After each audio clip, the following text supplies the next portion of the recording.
UFC 308 is this weekend, and we're breaking down the main and co-main events of the evening, starting with Robert Whittaker and Khamzat Chimaev. Listen, Khamzat Chimaev brings a storm with him, but if you can overcome that storm in that first round and you could endure it and take the beating and be the nail, right? A lot of people, they join this sport thinking that, oh, I'm just going to go in there and beat people up. No. There's two roles to play in this sport, guys.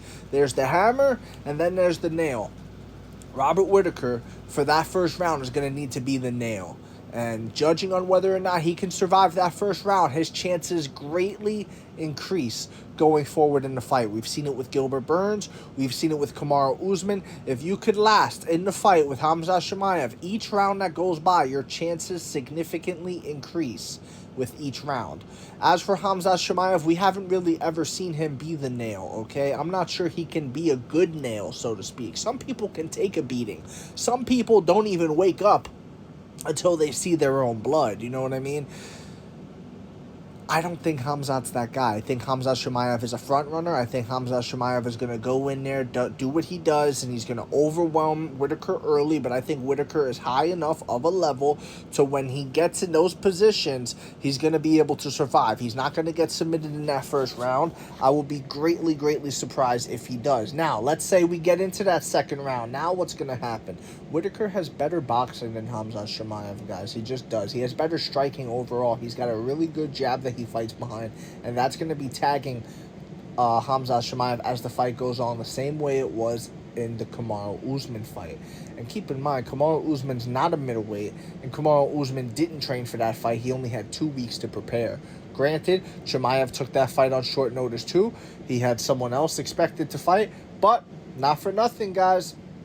I would rather have a full training camp not knowing who I'm going to fight as opposed to not knowing who you're going to fight and also only having 2 weeks to train, okay, in fairness. So he did have a full training camp to prepare for someone, right?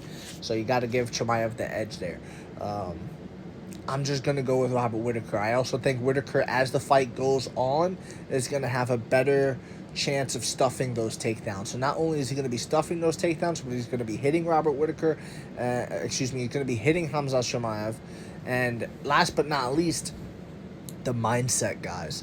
The mindset is big. Go and watch Robert Whittaker's interviews after the Dricus du Plessis fight, guys. He spoke about it. He said that was the biggest difference.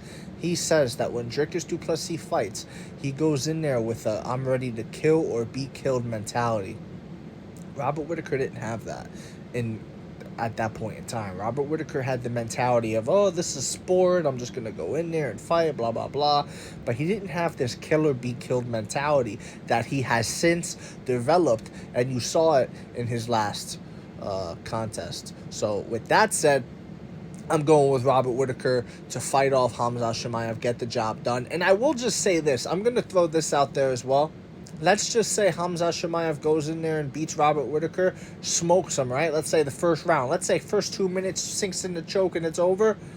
I still wouldn't give him a title shot just because he's unreliable and you don't know if he could make weight consistently and you don't know if he could show up to the fight consistently, okay? You cannot give someone a title opportunity that you don't know can make weight or show up on fight night consistently.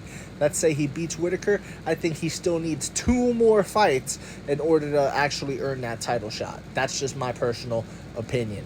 Moving on to Topuria versus Holloway, I'm going with Ilia Topuria. As much as it pains me to say, I'm going with Ilia Topuria. He's the younger man. He has less miles on him, and I understand Holloway just came out and said, oh, I'm only 31, 32 years old. Yes, that is true.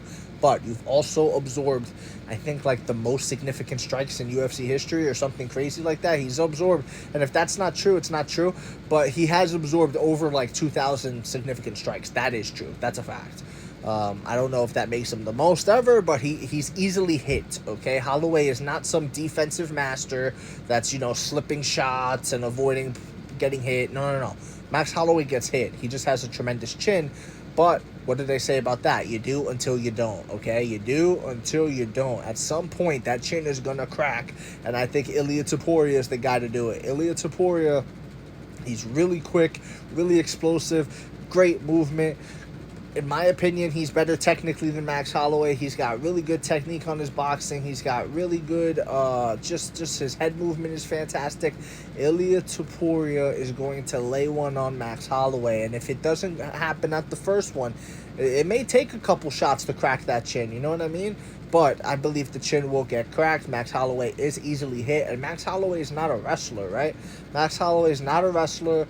Max Holloway is not a guy that's going to go in there and take Ilia down and mitigate that risk. And even if you do take Ilia down, he's got a black belt in jiu-jitsu as well, so good luck dealing with that. You know, Ryan Hall, who is a very well-respected jiu-jitsu artist, couldn't do nothing with him on the ground, okay?